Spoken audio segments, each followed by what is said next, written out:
आज हम भविष्यमालिका पुराण को समझने की कोशिश करेंगे। ये एक ऐसा प्राचीन ग्रंथ है जो भारत के भविष्य को लेकर कुछ कह सकते हैं कि चौंकाने वाली भविष्यवाणियां करता है, जिसमें एक बहुत बड़े वैश्विक संघर्ष का जिक्र भी है।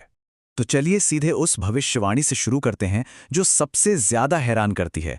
भविष्यमालिका के अनुसार एक दिन आएगा जब अमेरिका, ईरान, पाकिस्तान और चीन ये सब एक हो जाएंगे और उसी दिन भारत के साथ युद्ध शुरू हो जाएगा। यही वो बात है जो हमारे आज के विश्लेषण की नींव है। तो सवाल ये उठता है कि आखिर ये भविष्यवाणियां आ कहां से रही हैं? चलिए पता लगाते हैं कि इस रहस्यमयी प्राचीन ग्रंथ की जड़ें कहां हैं। देखिए, भविष्यमालिका पुराण को दुनिया का ब्लूप्रिंट कहा जाता है और जो लोग इसकी व्याख्या करते हैं उनका मानना है कि ये ग्रंथ पृथ्वी की रचना से भी पहले लिखा गया था। मतलब इसमें दुनिया का अतीत, वर्तमान और भविष्य सब कुछ दर्ज है। तो ये सिर्फ भविष्यवाणियां नहीं है, बल्कि ये एक पहले से लिखी हुई नियति है। तो चलिए इस ग्रंथ की पहली और सबसे बड़ी भविष्यवाणी पर आते हैं। ये भविष्यवाणी है भारत के खिलाफ एक ऐसे गठबंधन की जिसकी शायद आज हम कल्पना भी नहीं कर सकते। भविष्यवाणी के मुताबिक ये युद्ध अचानक से नहीं होगा। नहीं, इसकी एक पूरी प्रक्रिया बताई गई है। सबसे पहले अमेरिका और ईरान का जो टकराव है वो खत्म होगा और दोनों के बीच एक शांति संधि होगी।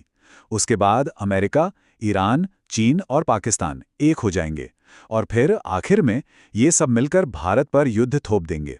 और ध्यान देने वाली बात यह है कि भारत इस युद्ध की शुरुआत नहीं करेगा। और ये गठबंधन सिर्फ इन 4 देशों तक ही सीमित नहीं रहेगा। जरा सोचिए, 57 मुस्लिम देश, वो भी अमेरिका के नेतृत्व में, भारत के खिलाफ एकजुट हो जाएंगे। ये आंकड़ा ही इस होने वाले संघर्ष के विशाल पैमाने को दिखाता है। अब इस भविष्यवाणी में एक और दिलचस्प बात सामने आती है। इसे एक प्राचीन महाकाव्य की वापसी के तौर पर देखा जा रहा है। ऐसा कहा गया है कि भविष्य का ये युद्ध असल में महाभारत के अधूरे युद्ध का आखिरी अध्याय होगा। ये स्लाइड दिखाती है कि कैसे भविष्यवाणी में महाभारत के किरदारों को आज के दौर में देखा जा रहा है। पाकिस्तान को कौरव सेना, भारत को पांडव सेना और अफगानिस्तान, जो कि प्राचीन गांधार है, उसे युद्ध का कारण बताया गया है। तो अब सवाल ये है कि इतने बड़े और शक्तिशाली गठबंधन के सामने इस मुश्किल घड़ी में भारत की मदद के लिए कौन आगे आएगा? जब दुनिया की इतनी बड़ी बड़ी ताकतें एक तरफ खड़ी हों, तो क्या भारत इस लड़ाई में एकदम अकेला पड़ जाएगा?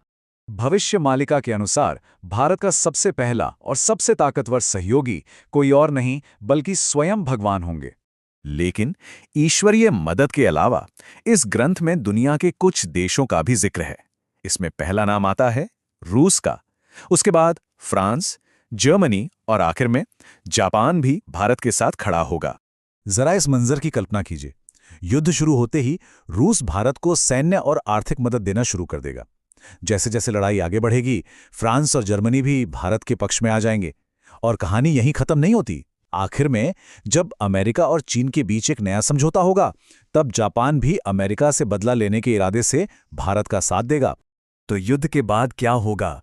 ये भविष्यवाणियां सिर्फ संघर्ष पर ही नहीं रुकती, ये भारत की पूरी शासन व्यवस्था में एक बहुत बड़े बदलाव की तरफ भी इशारा करती हैं। इस ग्रंथ में एक बहुत ही सीधा और साफ दावा किया गया है। लिखा है कि वर्तमान प्रधानमंत्री नरेंद्र मोदी वे लोकतांत्रिक व्यवस्था में भारत के अंतिम राजा हैं। ये बात सीधे सीधे भारत की मौजूदा शासन प्रणाली के खत्म होने का संकेत देती है। इसका मतलब ये हुआ कि शासन व्यवस्था में एक बुनियादी बदलाव आएगा। भारत की मौजूदा व्यवस्था यानी गणतंत्र, जिसे हम डेमोक्रेसी कहते हैं, वो भविष्य में राज्यतंत्र में बदल जाएगी, जिसका मतलब हुआ एक तरह का दैवीय शासन। तो आखिर में ये सब हमें एक बहुत बड़े सवाल पर लाकर खड़ा कर देता है। क्या ये एक प्राचीन ग्रंथ में पहले से लिखी हुई नियति है, या फिर आज की दुनिया में जो जियोपॉलिटिकल तनाव चल रहा है, ये बस उसी का एक आईना है?